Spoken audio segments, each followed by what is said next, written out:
જૂનાગઢના ઉનામાં ભારે મેઘ ખાંગા થયા છે। ભારે વરસાદના કારણે ઉનાની નદીઓમાં પણ જળસ્તર ઊંચા આવ્યા છે, જેમાં મચુંદરી નદીમાં ઘોડાપૂર આવ્યા છે તો રાવળ, માલણ અને શાહી નદી બંને કાંઠે વહી રહી છે। તો ઉના પંથકમાં 10 થી 12 ઇંચ સાર્વત્રિક વરસાદ નોંધાયો છે। ઉના શહેરમાં જ 3 ઇંચ વરસાદ 13 ઇંચ વરસાદ વરસ્યો છે। ઉનાના ઢોકળવા નગડિયા ગામે 16 ઇંચ વરસાદ વરસ્યો છે। ઉનામાં ભારે મેઘ ખાંગા થયા છે। નવા બંદર વિસ્તારમાં 14 ઇંચ વરસાદ વરસ્યો છે।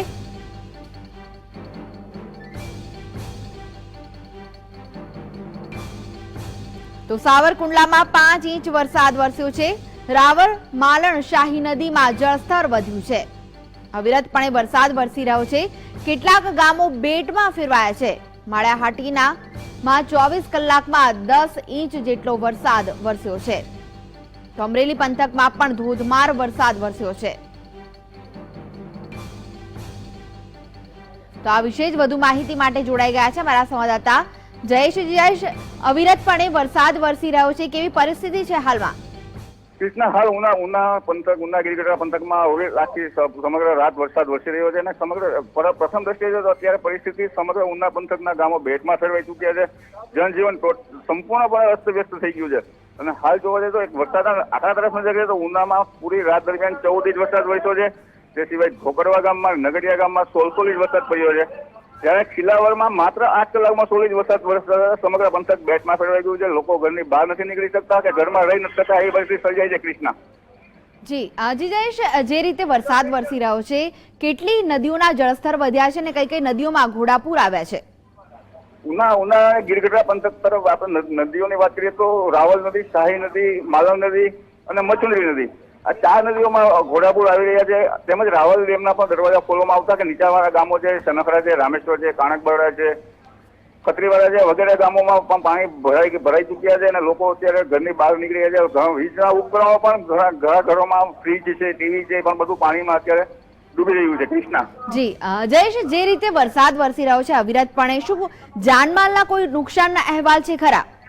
હાલ કોઈ જાનમાલના અહેવાલ નથી મળી રહ્યા। કૃષ્ણા, પરિસ્થિતિ સંપર્ક વિહોણા, તમામ ગામો સંપર્ક વિહોણા થઈ ચૂક્યા છે। એ સિવાય જે હાઈવે ઉપર તમામ વાહન વ્યવહાર ઠપ થઈ ગયેલો હોવાથી કોઈ વાહન આવી નથી શકતું, રસ્તા ઉપર ઝાડવા વસ્તુ પડી જવાથી તેમજ ઉના શહેરના કોમ્પ્લેક્સોમાં પણ પાણી ઘૂસી ગયા હોવાથી લોકોને અત્યારે વ્યાપક નુકસાનીના પણ આંકડાઓ બહાર આવી રહ્યા છે ધીમે ધીમે। કૃષ્ણા જી જયેશ, અવિરત વરસાદ વરસી રહ્યો છે, અનેક ગામો સંપર્ક વિહોણા થયા છે, એવા કયા કયા ગામો છે જે સંપર્ક વિહોણા થયા છે અને કયા કયા હાઈવે ને બંધ કરવામાં આવ્યા છે વરસાદના કારણે?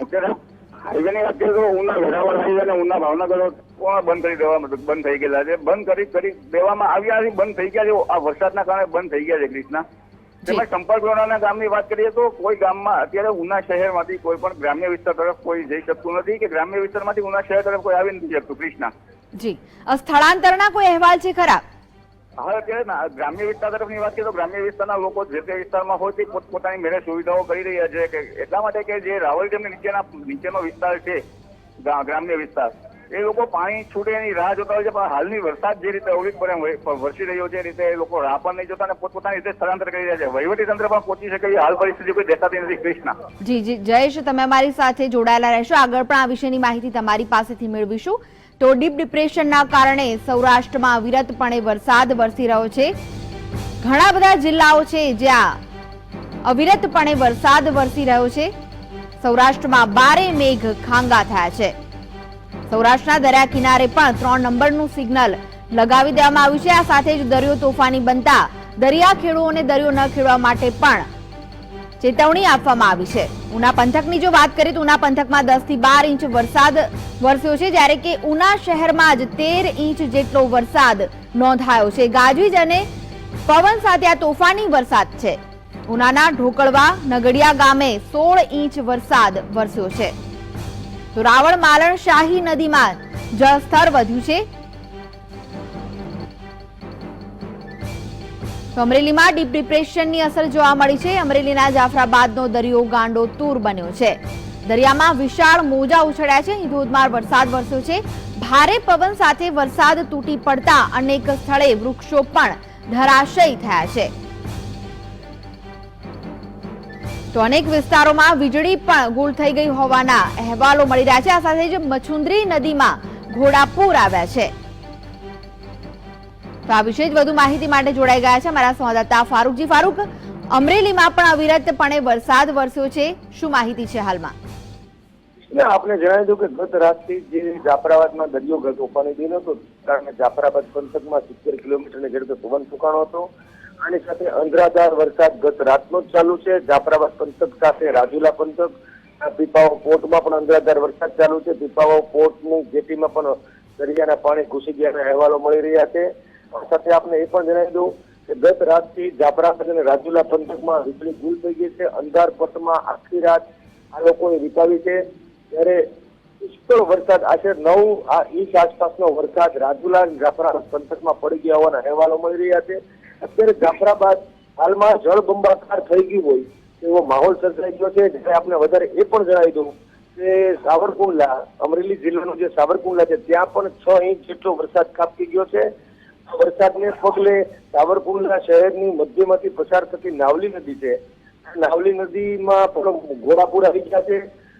2009 પછી પ્રથમવાર એટલું બધું પાણીનું પૂર આવ્યું હોય. નીચાણવાળા વિસ્તારોમાં પાણી ભરાઈ ગયા છે. નાવલી નદીના કિનારે જે તાલા કેબિનો રાખીને દુકાનોનો વ્યવસાય અને ધંધા રોજગાર કરતા લોકોના 200 જેટલી દુકાનો અત્યારે પાણીમાં ગરકાવ હાલમાં થઈ ગઈ છે.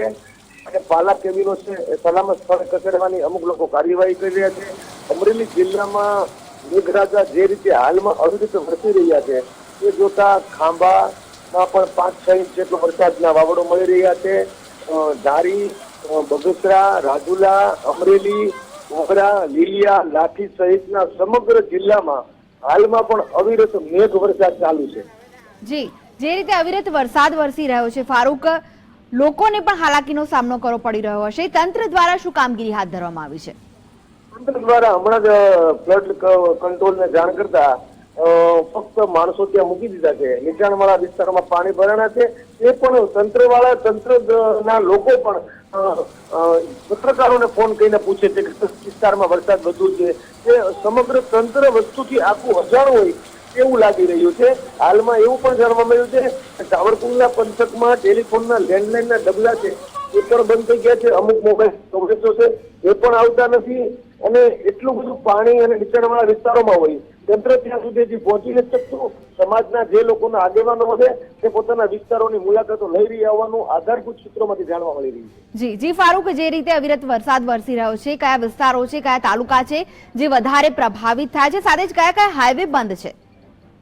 હાલમાં હાઈવે પણ બંધ નથી. રાજુલાનો અને જાફરાબાદનો પંથકને જોડતો કાલ વૃક્ષો ધરાશાયી થયા હતા અને વીજ પોલ પડી ગયા હતા. જેના કારણે રસ્તો બંધ થયો હતો, પણ એ નગરપાલિકાની જેસીબી દ્વારા રાજુલાના પંથકનો એ રસ્તો ચલાવી લેવામાં આવ્યો છે. હાલમાં તમને એ જણાવી દઉં કે નીચાણવાળા વિસ્તારો છે એમાં જાફરાબાદ પંથકમાં વધુ પડતી હાલાકી હોય, જળબંબાકાર જેવી પરિસ્થિતિ સર્જાઈ ગઈ છે. ત્યાં અવિરત વર્ષા હાલમાં પણ ચાલુ છે. આ સાથે સાવરકુંડલાના મણિનગર ખાડિયા જેવો વિસ્તાર છે. આ વિસ્તારમાં પણ પાણી ભરાણા છે. મકાનોમાં પાણી ઘૂસી ગયા છે. નાવલી નદીના કાંઠે જે વિસ્તારોમાં જે રહેણાંકી વિસ્તાર છે ત્યાં પણ પાણી એના મકાનને આંબી ગયા છે.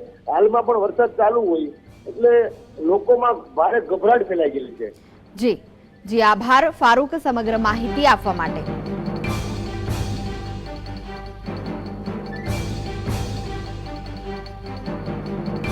તો વાત કરી રાજકોટની, તો રાજકોટમાં પણ અનરાધાર વરસાદ વરસ્યો છે. રાજકોટમાં 7.5 ઇંચ જેટલો વરસાદ વરસ્યો છે. શહેરના અનેક માર્ગો પર પાણી ફરી વળ્યા છે. નીચાણવાળા વિસ્તારોમાં પાણી ભરાઈ જતા લોકોને ભારે હાલાકીનો સામનો કરવો પડી રહ્યો છે. અંડરપાસમાં પણ પાણી ભરાઈ જવાથી વાહન વ્યવહાર માટે તેને બંધ કરી દેવામાં આવ્યો છે. યુવાનો વરસાદની મજા લૂંટવા માટે માર્ગો પર નીકળી પડ્યા હતા. કેટલાક વિસ્તારોમાં ઘરોમાં પાણી ઘૂસ્યા છે. તો રૈયા ગામમાં બોકળામાં 3 લોકો તણાઈ જવાનો બનાવ બન્યો હતો. આ 3 વ્યક્તિઓને ફાયર બ્રિગેડની રેસ્ક્યુ ટીમે બચાવી લીધા છે. શહેરમાં થયેલા ભારે વરસાદ બાદ પ્રી મોન્સૂનની કામગીરીની પોલ ખુલી ગઈ છે. તો રાજકોટમાં પણ અવિરતપણે વરસાદ વરસી રહ્યો છે. રાજકોટના અનેક વિસ્તારોમાં પાણી ભરાઈ ગયા છે. લોકોના ઘરોમાં પણ પાણી ઘૂસી ગયા છે, જેના કારણે રાજકોટવાસીઓને હાલાકી ભોગવવી પડી રહી છે. આ સાથે જ શહેરના જે અંડરપાસ છે તેમાં પણ પાણી ભરાઈ જવાના કારણે વાહન વ્યવહારને પણ તેની અસર થઈ છે અને અંડરપાસને બંધ કરવામાં આવ્યા છે. તો રાજકોટમાં 7.5 ઇંચ જેટલો વરસાદ વરસ્યો છે.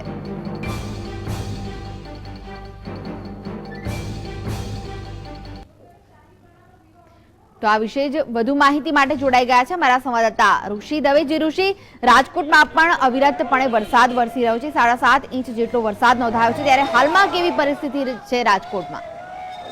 રાજકોટમાં ગત મોડી રાતથી અનરાધાર વરસાદ શરૂ છે. હાલમાં 7 ઇંચ જેટલા વરસાદને કારણે અનેક માર્ગો અને નીચાણવાળા વિસ્તારોમાં પાણી ભરાઈ ગયા છે, જેને લીધે લોકો હાલાકી ભોગવી રહ્યા છે. સાથોસાથ રાજકોટનું કોર્પોરેશન તંત્ર પણ સજાગ થઈ ખડે પગે રહી ગયું છે. ગઈકાલે રાત્રે જ એક વોકડામાં 3 લોકો તણાઈ ગયાની ઘટના બની હતી અને રેસ્ક્યુ દ્વારા એને બહાર કઢાયા હતા. એ રીતે નીચાણવાળા વિસ્તારોમાં સ્થિતિ ખૂબ જ કપરી છે. જી આભાર ઋષિ, માહિતી આપવા માટે.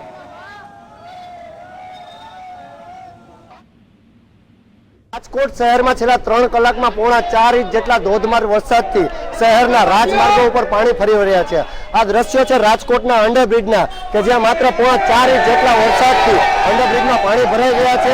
રાજકોટ વાસીઓ વરસાદની મોજ માણવા માટે મધરાત્રિએ રોડ પર આવી ગયા છે, ત્યારે શહેરના અમુક નીચાણ ભાગવાળા વિસ્તારોમાં પાણી ભરાતા લોકો હાલાકીનો સામનો પણ કરી રહ્યા છે. ઋષિ દવે, જીએસટીવી ન્યૂઝ, રાજકોટ. વાત કરીએ ડાંગની, તો ડાંગમાં પણ અવિરતપણે વરસાદ વરસી રહ્યો છે. ડાંગના અનેક વિસ્તારોમાં અવિરતપણે વરસાદ નોંધાયો છે. તો ભારે પવન સાથે વરસાદ વરસતા વૃક્ષો પણ ધરાશયી થયા હતા. આ ડાંગના તમે દ્રશ્યો જોઈ રહ્યા છો. વાવાઝોડા સાથે ત્યાં વરસાદી માહોલ જામ્યો છે. અવિરતપણે વરસાદ વરસ્યો હતો. ભારે પવન અને ગાજવીજ સાથે તોફાની વરસાદ વરસતા અનેક વૃક્ષો પણ ધરાશયી થયા છે.